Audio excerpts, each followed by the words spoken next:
Alright guys and girls, this is going to be a video on how to change your thermostat on I think it pretty much applies to '03 to '08 Hyundai Tiburons, the V6 model. First off, what you want to do is obviously wait for your car to cool off. You do not want to open up the radiator cap while the car is hot. You could have antifreeze shoot up at you. So wait for your cars to cool off. Obviously, as you can see, I have an aftermarket radiator. I have the original one back here. So once your car is cooled off, first thing you're going to want to do is take off the top cap. And then you're going to come underneath the car. And you're going to want to drain the antifreeze out of the car. And as you can see right here, so that would be the driver's side of your car. That is the drain for this radiator. And you could just use a Phillips screwdriver and turn it counterclockwise, take it out, and you would start to drain out the antifreeze. So make sure you have a pan ready to catch it. And then make sure you close up that valve on your radiator. Okay, so this is the thermostat housing right here. So as you can see, it's connected to the lower hose. Now in this case, what I'm going to do is I'm not going to detach this clamp right here. I'm just going to leave it in place. And you want to take off these 3 bolts, which are 12 millimeters. As you can see, I have some rags down there, or some towels to catch any antifreeze that leaks out. So let's go ahead and get these out of here. 2 of them are going to be the same length. The 2 on the right side, the upper and lower, are going to be the same length bolts.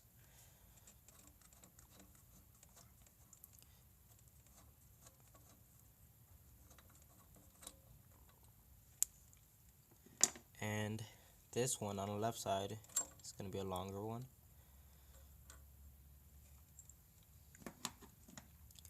So as you can see, it already separated. And there goes your thermostat.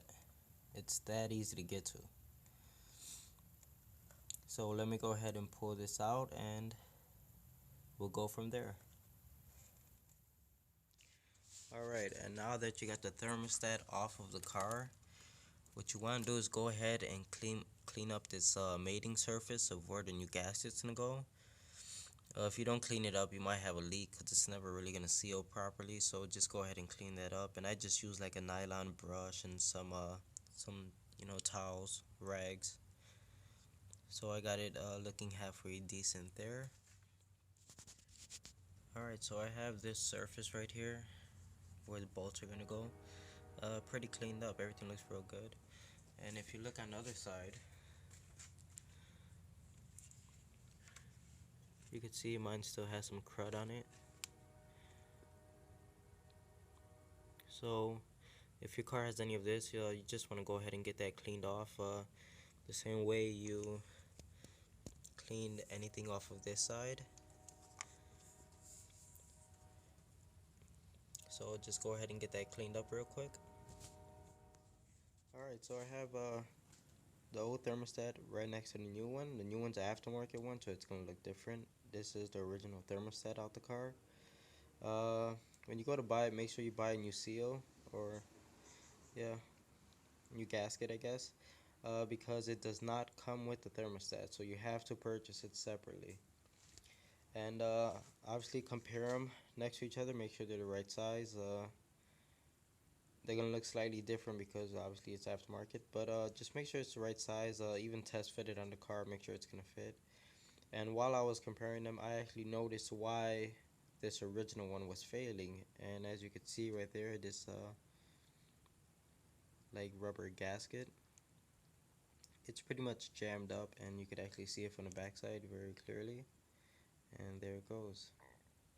So it's not letting the thermostat completely close. And the symptoms I was having from that were the car was not overheating. It wasn't heating up to its normal operating temperature, it would probably go a quarter of the way instead of being at the halfway mark. So, and eventually that threw a check engine light.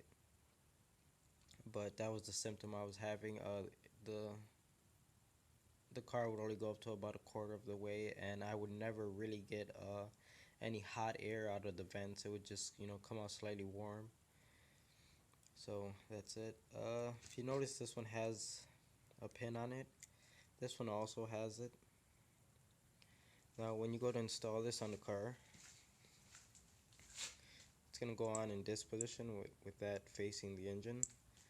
And here goes the pin. Make sure you place the pin at the 12 o'clock position like that. It's going to help you and get any air out of the system, because naturally the air wants to rise, in any liquids. So it's going to want to rise to the top, and having the pin at the top 12 o'clock position is going to really help you to bleed that air out, as opposed to putting it down here or in any other position. So just do yourself a favor and make sure that pin is facing up. Alright, so I have that piece down there all cleaned up.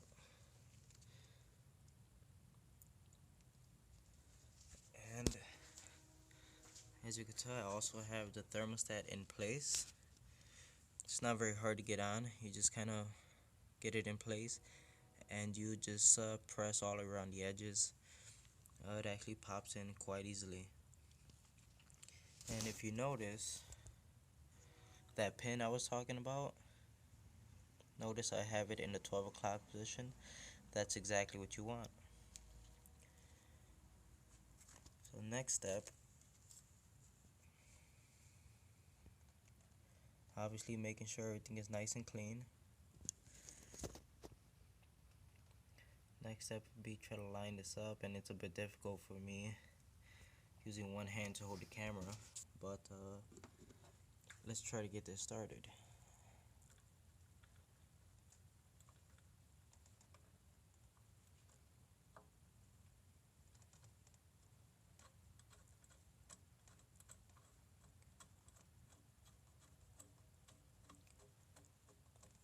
Now don't forget, the one on the left side uses the longer bolt,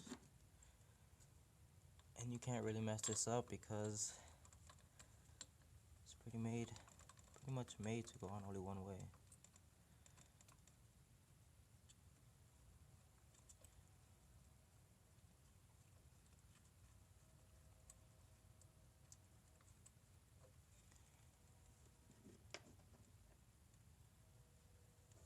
And then the final one at the bottom.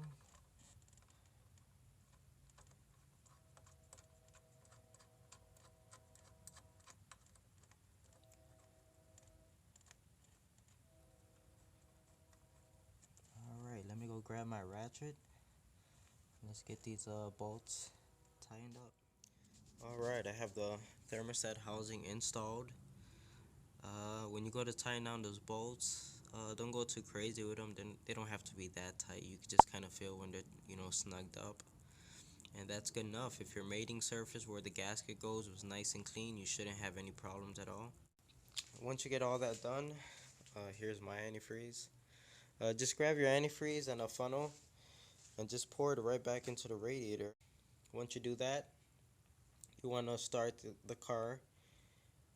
Turn your fan onto the max setting and put it on the heat side of the climate, and just let the car run until you start to feel hot air coming out the vents, leaving the cap off, because this is where the air is going to escape. You might see it start to bubble up and things like that, and that's what you want. You want the air to start escaping from the system. So once you start to get hot air blowing out from your vents, you should be okay. You should be good to come out here and put the cap back on your radiator. And that's all that's to it. It's pretty straightforward, and I hope my video helps someone. So thanks for watching.